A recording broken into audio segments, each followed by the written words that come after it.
ناظرین، تراڑکھلا آزاد کشمیر میں transport union و انجمن تاجران کے زیر اہتمام احتجاجی مظاہرہ کیا گیا۔ تاریخ ساز ریلی میں کثیر تعداد میں عوام علاقہ نے شرکت کی۔ ریلی صدیق اکبر چوک سے ہوتی ہوئی فاروق اعظم چوک پہنچی۔ فاروق اعظم چوک سے ہوتی ہوئی علی المرتضی چوک میں اختتام پذیر ہوئی۔ ریلی کی قیادت ٹرانسپورٹ یونین کے صدر سردار محمد قاری نصیر نے کی۔ ریلی سے خطاب کرتے ہوئے مقررین کا کہنا تھا کہ حکومت ہمارے مسائل کو حل کرے۔ SOPs میں ڈرائیور حضرات کے لیے کوئی ریلیف نہیں ہے۔ حکومت آزاد کشمیر ڈرائیور حضرات کو معاوضہ دے۔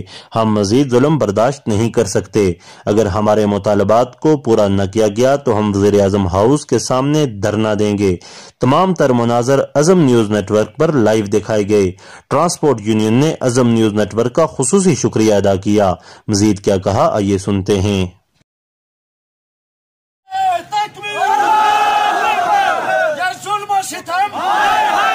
ستم نہیں چلے گا، ظلم و ستم نہیں چلے گا، لاٹھی کی سرکار نہیں۔ منافق کوئی نہیں جو ظلم تو سہتا ہے پر بغاوت نہیں کرتا۔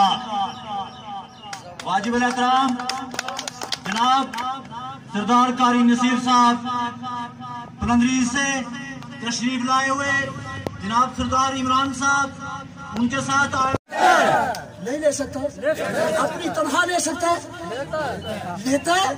یہ وہ کڑوا سچ ہے۔ شاید بہت سارے لوگ ناراض ہو جائیں گے مگر اس کے ساتھ نہ بولیں۔ خان بہادر خان بھی چٹ کر کے دنیا سے چلے گئے۔ غلام صادق خان بھی بیمار ہے۔ کاشان محسود کے گردے ختم ہیں۔ سوار خان امریکہ کے اسمتال میں ہے۔ عمر سے نہ کہیں تو کس سے کہیں؟ بولو بھائی، اسمتال میں لے کے دے سکتا ہوں آپ کو؟ عمر لے کے دے سکتا ہے اگر سچے دل سے